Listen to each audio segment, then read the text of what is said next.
Hey, this is Christian Roldan. And Jordan Morris from the Seattle Sounders Football Club. And you're listening to This is Nos Odietis. This episode of Nos Odietis is sponsored by Full Pull Wines, a Seattle-based wine retailer and proud sponsor of Nos Odietis since 2011. Full Pull was founded in 2009, is based in Seattle, and is owned and operated by longtime Sounders supporters. They offer the best boutique wines of the world to members of their mailing list, with special focus on their home, the Pacific Northwest. Here we go. Come on! Hey, O'Shan! Let's go! A sideline fry! The Seattle Sounders have done it! MLS Cup winners! Here comes Ray Gibbs through the middle to crown it for Seattle! And now they truly can start the celebrations. It's the Sounders MLS Cup. Nicola Dero leaves absolutely no doubt! The Sounders rule the region! Seattle Sounders is going good! They've scored! They've scored! Finally! This feels fucking awesome. This is a tiny dog. Is that what you young people call twerking? That podcast says cheated! We want to win. This is the Seattle Sounders, bro.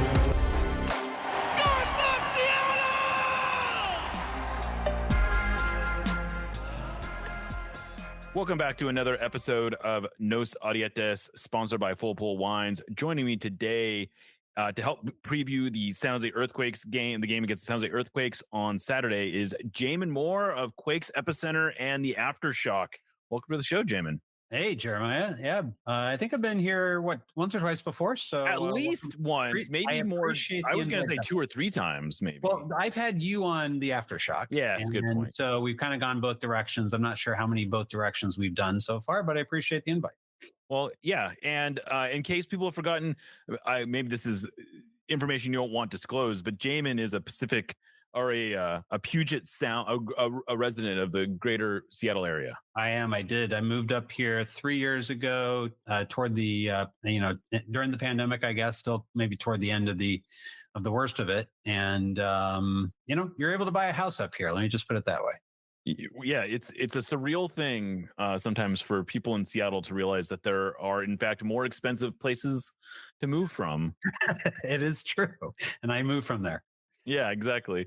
Well, thank you for doing this. The Sounders and Earthquakes come into this game both winless, both desperately seeking a win. The Quakes have gone 0-4, which actually puts the Sounders' struggles in maybe a slightly different light. The Sounders are, of course, 0-1-2, although it does feel a little bit like 0-3. What's going on with the Quakes? I don't know how much I thought there was going to be a bounce back year, but there did seem to be some momentum built on the Luchi Gonzalez's first year. Yeah, I think like that momentum over the course of the season did stall a bit. Now, the Quakes had success against the Sounders in yes, they did. Both games really. And I think that might color it a little bit differently in the eyes of Sounders fans. It does seem like the Quakes in weird years have had, the Sounders number, but that's worked both ways over the years. And we'll talk about the Heritage Cup, but the Quakes are holding it right now. And for the most part, it did look like, there was a great foundation to build on. The defense got mostly addressed. The Matias Almeida isms kind of got, out of the way that people were playing by default. And, it started to look like a functional defense again. And then, Christian Espinoza in the attack had his best year, a career year, I believe 14 goals and just about as many assists. And, it was a very big year for him, earned him a new DP level contract, higher than he was paid before. And, seemed primed to come into this year. In fact, picked up a new attacking threat, Mal Pellegrino, the Norway Golden Boot winner the last 2 seasons, and about had over 40 goals the last couple of years. Yeah, his numbers are like FIFA numbers. They're insane. They're insane, and his goals are just as good. So if you want to enjoy a highlight reel of a player you've probably never heard from, literally go look up Amal Pellegrino's goals from last year, and it's a feast for the eyes. There's some beautiful goals in there. The problem is, I think he's a little bit too Wando-like in some ways, and they haven't really figured out how to integrate him into the attack. He's not a player that's just going to take you on and put the ball in the back of the net quickly. He's a player who you're going to forget about, is going to find that space in the box, and he's going to punish you for leaving that space available. And that just hasn't been what the Quakes have been able to do, because Espinoza is really their only chance creator, and they really have not had anyone through the middle. And so losing Cade Cowell, who is at least a threat, if not a real danger, but teams had to pay attention to him. Now it's kind of like, besides Christian Espinoza, who do you have to pay attention to? Because without service, Jeremy Abobasi isn't that player. Jackson Ewell, not that player. Jack Skane, as much as I love him, so far has not really been that player. And, the Quakes just don't really have that kind of central threat right now. Yeah, I want to focus a little bit on Pellegrino, since he's the most notable addition. You alluded to this, but you may have actually understated it. He had almost 50 goals combined the last 2 seasons, and he had another 25 goal season a few years ago. This is a guy who's just putting up absolutely crazy numbers in Norway, but it's he's 33, I guess, right? So he bloomed late. That's another similarity with Wando is Wando came on kind of late, after post college, and even a few years in the reserve league, and then kind of came out of nowhere. And Pellegrino, very similar thing. He started really kind of blooming as a player when he was 30, so he doesn't have a lot of miles on him. Mm-hmm. He wasn't logging heavy minutes before then, and but he, if anyone goes like, well, it's Norway, yeah, but he was also scoring goals in Europa League, almost for fun.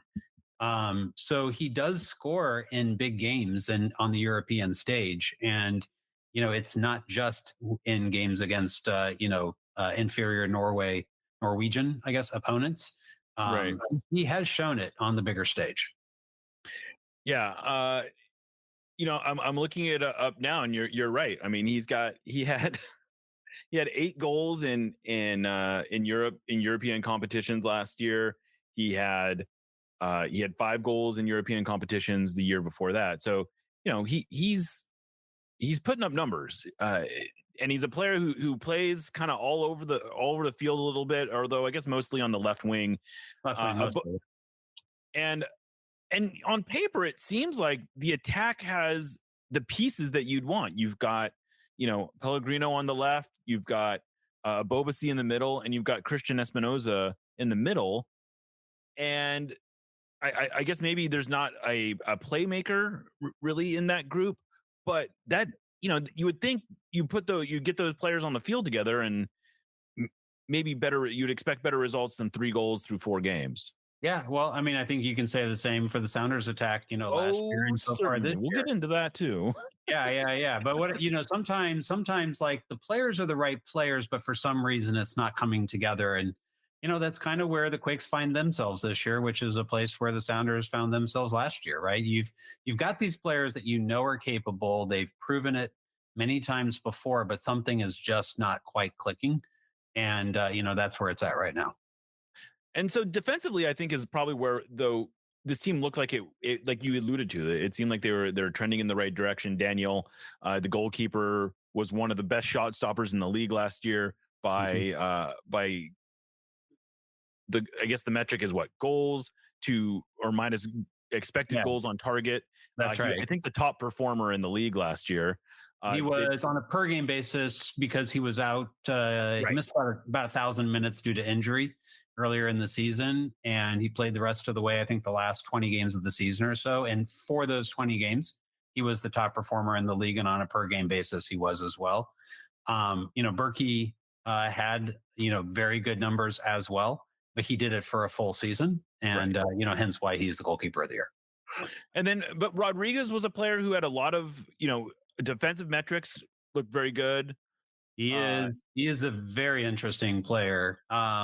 In some ways reminiscent of a player that you've picked up from the Earthquakes, Nathan or Nathan, if you prefer, in the Portuguese way of saying it. He's can be an aggressive player. He likes to attack forward, likes to find that progressive pass. And sometimes you might be watching a game and going like, he's really the quarterback right now out there. He's not afraid to get forward, which explains the pickup of Bruno Wilson, because he's exactly the opposite player, and which is good for the Quakes. And but Rodriguez, was a top 10 player in interceptions and tackles and progressive passes for center backs. Like he was in the leaders among pretty much any statistical center back category you can think of last season. Yeah, I think I actually had him on my best 11. No, which I realized was maybe a little hard to defend, and if I don't think I ever put my heart into it, but I was looking at his numbers and I was just kind of blown away at how, it was a player that no one talks about, and yet he really, his performance, at least statistically, was sort of off the charts. But what's been going on they've given up multiple goals, or the Quakes have given up multiple goals in every game. I think you said in our kind of pre-show meeting, the Galaxy game was the only one where they really got played off the pitch, I believe, right? Yeah, but yet they have given up 9 goals, multiple goals in every game. But the XG stats aren't too bad, but just all of a sudden not going the right way. Breakdowns. I think if you were in a press conference with Lucci, you probably would say, hey, overly, probably look solid for most of the game, but those key moments, those breakdowns in certain situations are what led to, the loss tonight, right? And that's really been the story in 3 of the 4 games. It's, giving up set piece goals, and not even like, the kind where you just got outmatched and such, but like these kind of like ball bounces around and the guys at the top of the box. It's happened twice, right? And just the ball finds its way through traffic. That's happened twice already. They did get picked apart on counterattacks in 3 of the games, where teams just push numbers forward, 5 numbers forward in a transition, and the Quakes were scrambling, and they were able to find a player in the center of the box to just put in the easy one. There's been a couple that you could probably argue Danielle could have done a bit better on from short range, though, from 6 or 7 yards away. Right. Where he kind of gets underneath the arm and squirts into the goal type stuff. So that's happened a couple times. So part luck, but also part, I think they're still figuring out how to integrate these new players, particularly on the defensive side. Vitor Costa is a new left back, because they didn't make a re-signing in that position. And, with Carlos Ocapo out right now for an injury, he's been forced into service and has to play a full 90. So he's kind of figuring it out, although I think he's getting there. He seems pretty defensively solid. And Bruno Wilson, who I mentioned before, along with Rodriguez there, Bruno is from top division in Portugal, very calm, cerebral type player, understands the angles, understands, how to recover and be in the positions that others aren't. But then when it gets frenetic, he also at times seems to lack the energy that sometimes defensives need to have in MLS in order to recover. And so he looks sometimes a little bit slow to react to the ball. I think that's just him trying to be calm in the situation, but it doesn't always look good. And so, I think the combination of him and Rodriguez with the new left back, I think they've got to kind of find their way. And there's been a lot of pressure, I'd say a lot of heat actually coming from the fan base on, the central midfield. You've got some quality players in the central midfield, but they just haven't performed well. They haven't done a good job holding on to the ball. They haven't done a good job shutting down the counterattacks. And Carlos Cruezo, is a DP player who's played in the Bundesliga, right? And he played for Lucci previously at FC Dallas. And, he just has not looked DP caliber almost at any point over the last couple of years.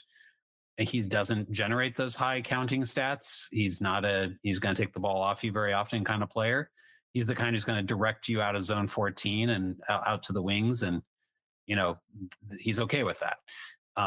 But at times, he looks also a bit lethargic, and he's been a focal point of criticism in the early season from Quakes fans. And so he's actually going to be. Neither team is missing a ton of players for this international week. The Sounders actually are going to get out without missing any players to international.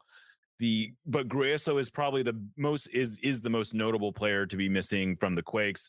You're also going to be without Useni Buddha, is that right? That's correct. Yep.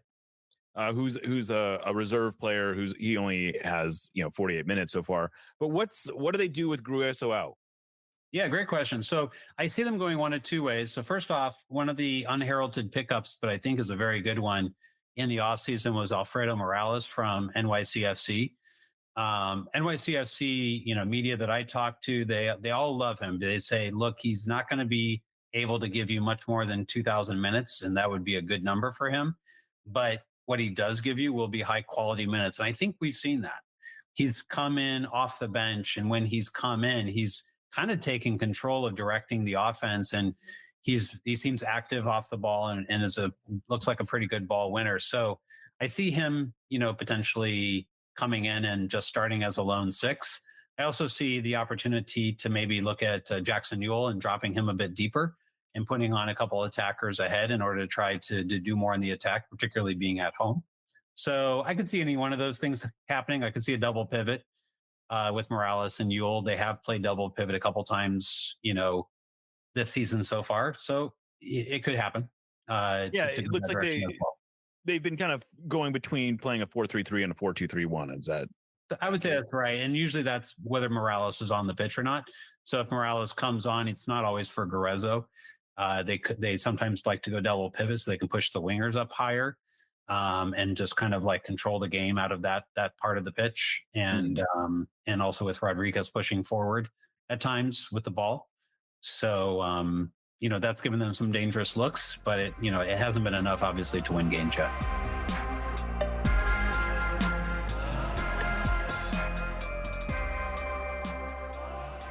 So one of the other pieces of news to come out of the Quakes in the last week or so was this agreement that they made with the MLS Next Pro at the MLS Next Pro level, where the Town FC, which is I don't know, how would you explain the Town FC, and sort of, it's an interesting evolution of what kind of the Sounders started when they moved to Tacoma, where they moved their second team to Tacoma for a brief period, and they've kept the Tacoma Defiance name. But what's going on with that? Yeah, I would say the Town FC kind of came in looking for the opportunity around, USL and NISA, and trying to find their niche and find out where they can be in the Bay Area. It was started by a former original owner of the Oakland Roots, who's no longer with the Roots, and he wanted to still have a club in the area and saw there's more opportunity in the East Bay than either the Quakes or the Roots were taking advantage of. It's a really fertile area for player development, and particularly Latino players. A lot of really good players come out of that area and end up being successful in NCAA or even higher. So he wanted to try to create something out there, and conversations with the Quakes ultimately led to the Quakes going like, well, what if we had a model where you kind of ran the club side of things, that we supplied the talent? Because with PayPal Park now also hosting an NWSL team, in Bay FC, there really wasn't a place in the Bay Area that could kind of handle, Quakes 2 and what they needed for Quakes 2. So I think it was a marriage of somewhat convenience. I think, the Town FC was kind of looking for a league that they could fit into. Mm-hmm. And the Quakes had a need of a place they needed to play, and probably some overhead that they were taking on with the MLS Next Pro that they could probably do without, and would rather invest into other areas. So I think it's a marriage of convenience. We'll see how long it lasts. Yeah, so they're going out to Moraga, which is sort of where St. Mary's College is. That's right. But it's it's East Bay, but it's on the other side of the mountain range, right? Yeah, that's fair. So, I have not gone that way too much myself. Maybe a couple times for youth soccer games, but it's about an hour out of Oakland. Now, a lot of people, would criticize and say that the town is a reference to Oakland. Right. The town FC has said like it's more of a reference to the East Bay community rather than specifically Oakland.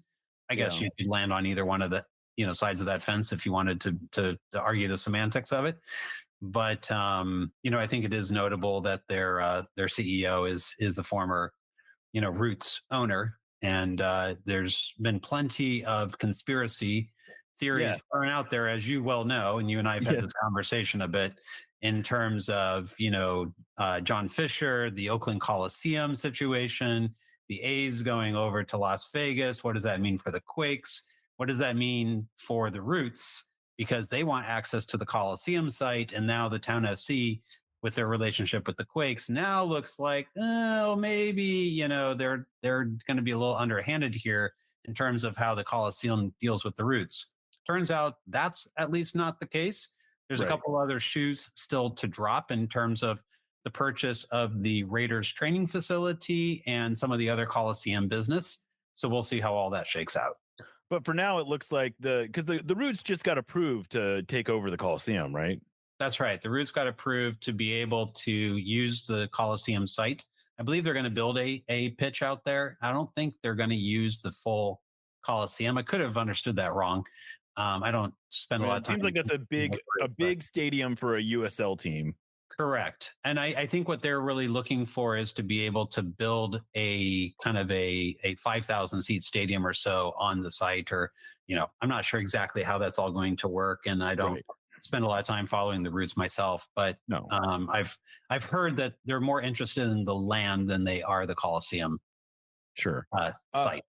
Yeah. And so, this is obviously far afield of what we're meant to talk about here, but you mentioned the A's are moving. The A's are a team near and dear to my heart. I grew up an A's fan. They are intending to move to Vegas. I'll believe it when I see it, when they actually play a game there. But is there a concern that the Quakes may be, like, how stable are the Quakes in San Jose right now? Well, so keep in mind the Quakes just purchased, or were able to lease the land, I should say, from Santa Clara County in the fairground site to be able to build a facility. Right. So the movement within the club, like if you ask the club, it's like, no, we're not moving, right? We've got deep roots here. We're staying. There's no conversation about moving to Vegas. If you ask, the league would say, we can separate John Fisher, the A's, owner, from John Fisher, the Quakes owner. And, they can, they're not, it's not a package deal, right? In terms of the Las Vegas. So that's been denied by the league.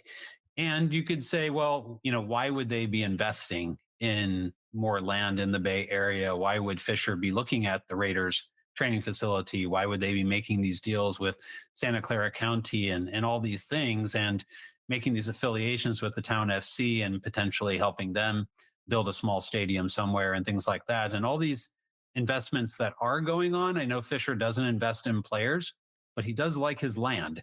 He is a real estate guy. And you could argue that he built PayPal Park, not just so much for the Quakes and for the stadium, but for the land all around it as well, which he's profited very handsomely from. So he is a real estate guy, and it's normal to expect him to make moves that are going to be the good for gaining more real estate in the Bay Area, because we all know it appreciates very rapidly. You mentioned this. I may as well ask. The last I saw, the Quakes had agreed to build ostensibly a state-of-the-art training facility out at the Santa Clara County Fairgrounds, which I don't know how much our listeners care, but that's sort of in South San Jose-ish, south, maybe east. I don't know what we would call that. So South San Jose-ish. Yeah. It's probably 20 minutes from PayPal, if that, maybe 15 on a good day. But how have those plans progressed? Is that as a team that just opened our own training facility? Yeah, I've been following your progress as well with interest because it kind of mirrors a bit in some ways. The Quake Zone, uh, you know, attempts to be able to get land, but obviously took much longer. This land was owned by the Santa Clara County through the fairgrounds. They had to go through the Santa Clara County Board of Supervisors, and it's not just a simple like, oh, this land is available, please do something with it type situation. You would think it could be, because there is not the necessities out there that you need to do to like have land and power and bring in parking and everything that would be necessary by a facility.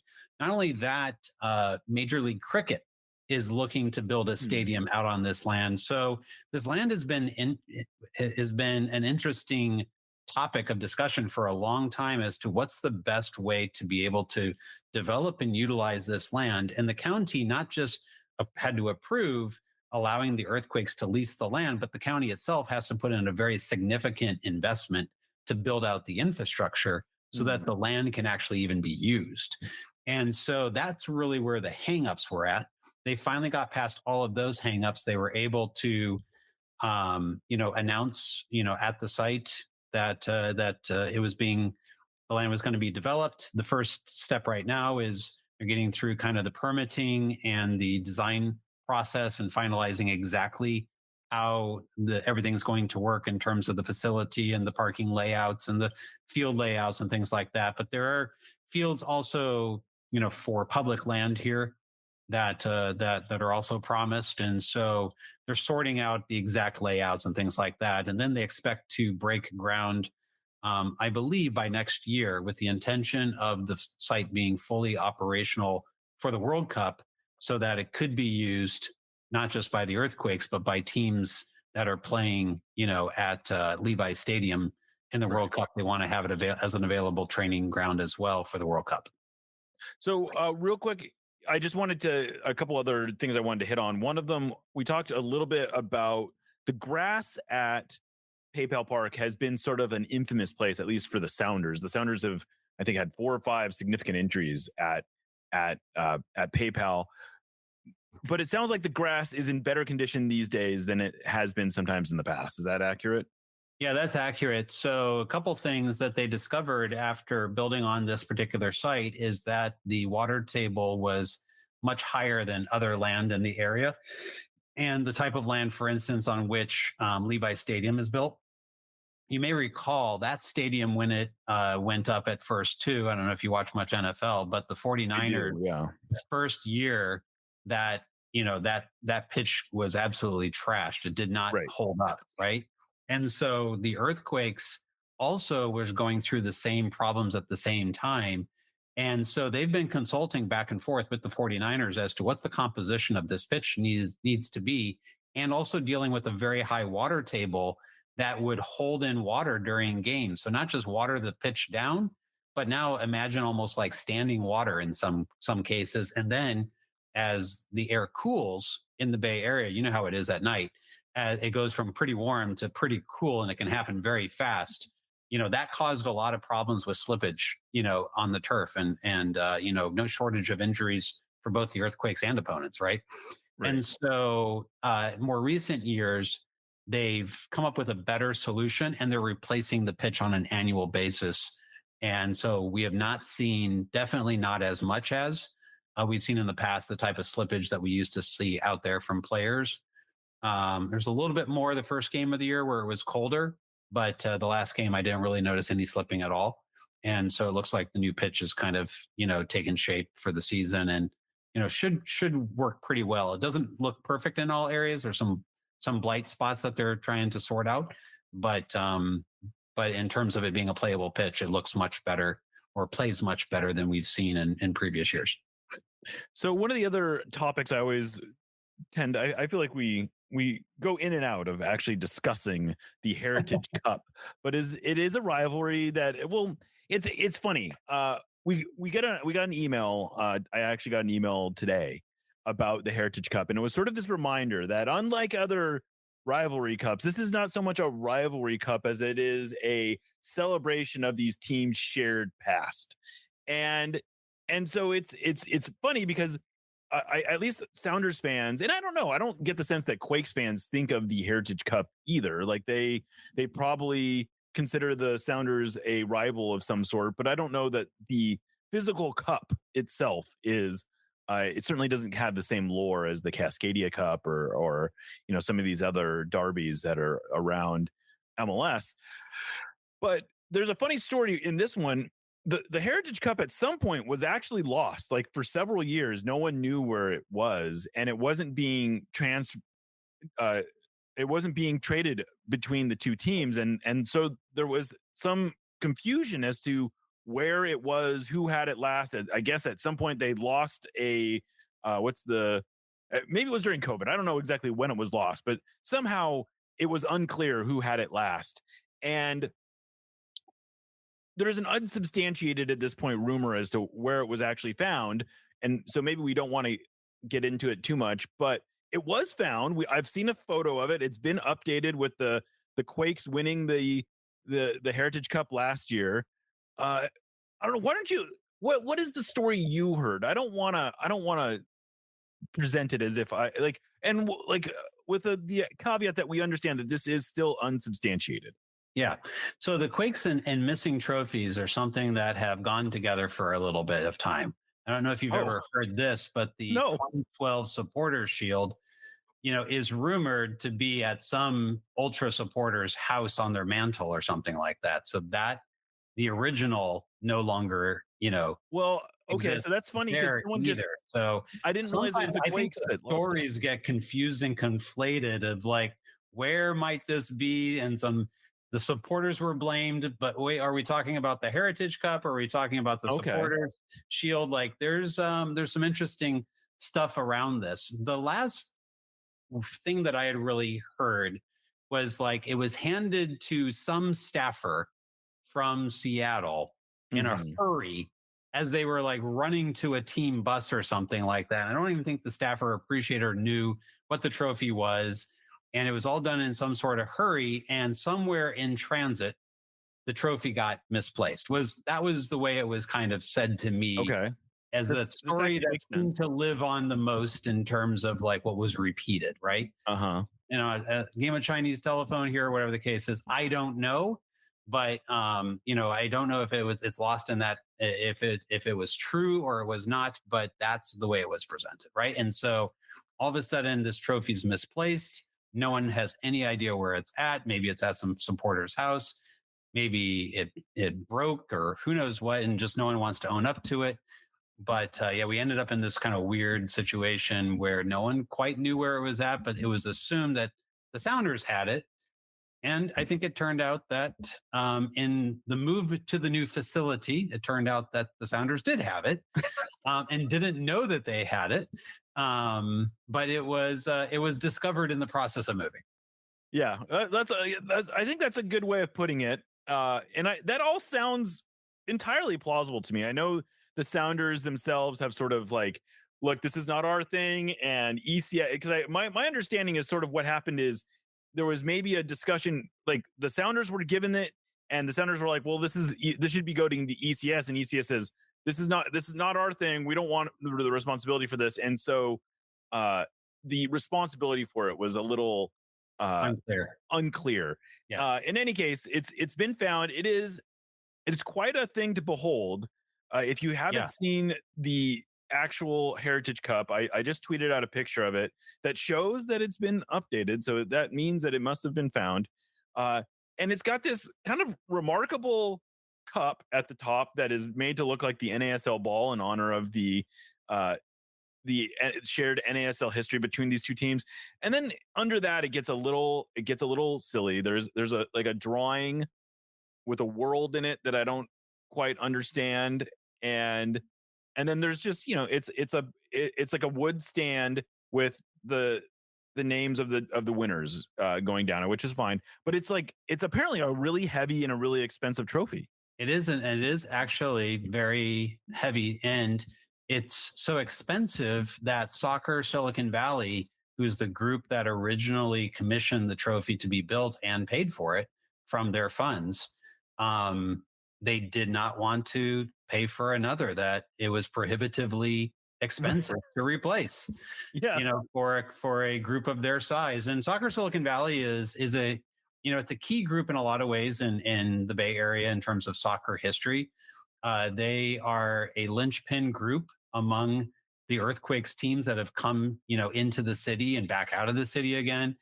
But they've always been present in terms of being a driving force of trying to bring, soccer to the area. And they wanted something to kind of represent that heritage of NASL and the club's history. And, the trophy was commissioned. Why the Sounders were necessarily picked, other than they shared, the NASL heritage and, the first year being 1974. I don't know. I don't know why the Sounders and let's say not Vancouver, who also shares some similar heritage. Yeah, my understanding was that this is one of those things where, the Quakes, at least the way I was told, is that the Quakes approached the Sounders in 2009 and sort of like presented this idea. And it was sort of this bigger idea that it's like, oh, this will be something that's played among all the NASL as teams with a soccer heritage come into MLS. We'll all sort of like share in this thing. And so my understanding is like the Timbers were offered entry into this competition. The Whitecaps were offered entry. Montreal, I guess, was also another team that was tried to kind of brought into this. And all of them, for one reason or another, just weren't interested in participating. And, Siggy Schmid was the coach of the Sounders, obviously went at their launch. And he had sort of like a personal connection to not necessarily either one of these teams, but to the heritage, to the idea of North American soccer not just being a thing that started with MLS, and that and he had a real appreciation for the history. And so he was apparently like a big supporter of the idea of doing this thing, and he liked the idea and he liked the story, and so that's sort of like what. And my understanding is he even like the Sounders signed some sort of like actual agreement to say like, no, we're gonna participate in this thing. So it was actually an agreement between like the Sounders and Soccer Silicon Valley, I think, or at least some people within the Sounders and Soccer Silicon Valley. Yeah. But yeah, I mean, Soccer Silicon Valley is an interesting group because this is what support was in MLS in MLS prior to sort of the rise of the formal supporters groups. Like, yeah, absolutely. Before, yeah, but like, and if people don't remember, like before Toronto FC sort of brought like a European style support, that wasn't really a thing. I know there was, the Quakes had the Casbah, or the Clash, I guess maybe technically, or no, it was probably the Quakes that had the. I don't know the history of the Casbah. What is the history of the Casbah? I think I think it did start with the Clash. I could be wrong. I'm not up on my supporters' history. But in any case, Soccer Silicon Valley is sort of like a throwback group within MLS, in that it wasn't like European style supporters. It was more like organizers and soccer moms and soccer dads and people who just really wanted to have a soccer team. That's right. And right. So anyway, so this I would say it's safe to say that, I'm not sure if soccer would be in San Jose today. I'm sure the growth of MLS would have hit the Bay Area at some point, but it wouldn't have had the history and the heritage that it does have. And I think there are definitely people, particularly the Soccer Silicon Valley people, who they view this as a way of honoring the players from the past who have a shared 50-year history between these two originals, in effect, right? And an opportunity to be able to celebrate it. So I agree, like that's the way it's been pitched to me. It's not intended to be like a supporter rivalry cup like other trophies are in the league. This one is more intended to be let's utilize this as a way of celebrating the history, and now specifically in the 50th year anniversary of these two franchises. Yeah, and I've had some fun with the idea of the Heritage Cup. I think everyone that covers these two teams has probably had some fun with it. I mean, there are elements of it that feel very, of a previous era, of its time kind of thing. But there is an underlying message that I think is worth talking about, and that is these teams shared heritage and these teams shared history. And like you said, it's the 50th anniversary. Both teams are celebrating their 50th anniversary.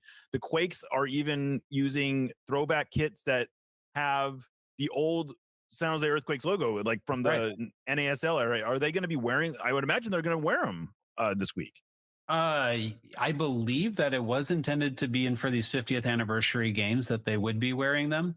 I'm not sure if that's the case this weekend or just going to be on the road. They have already worn it a couple times for home games, so I'm not sure, if they're going to continue that for this weekend or not.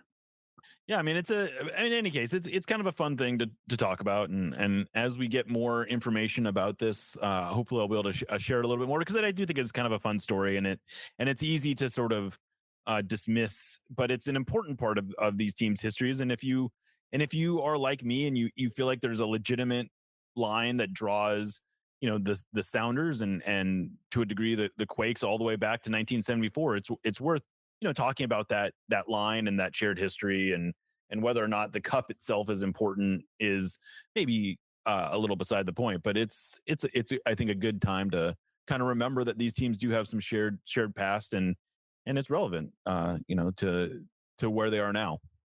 Yeah, absolutely. So, all right. Well, Jeremiah, do you need to take off here? A repairman is supposed to be showing up any second at the house.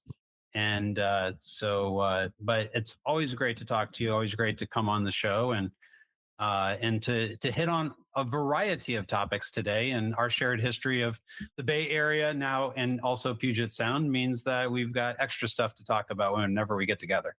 Yeah, absolutely, Jamon. Well, thank you once again. Make sure to check them out at Quakes Epicenter, as well as the Aftershock, which is their post-game show. That is a pretty impressive post-game show, frankly. And this is No Sadietis. I'm Jeremiah Shan, and we will catch you next time.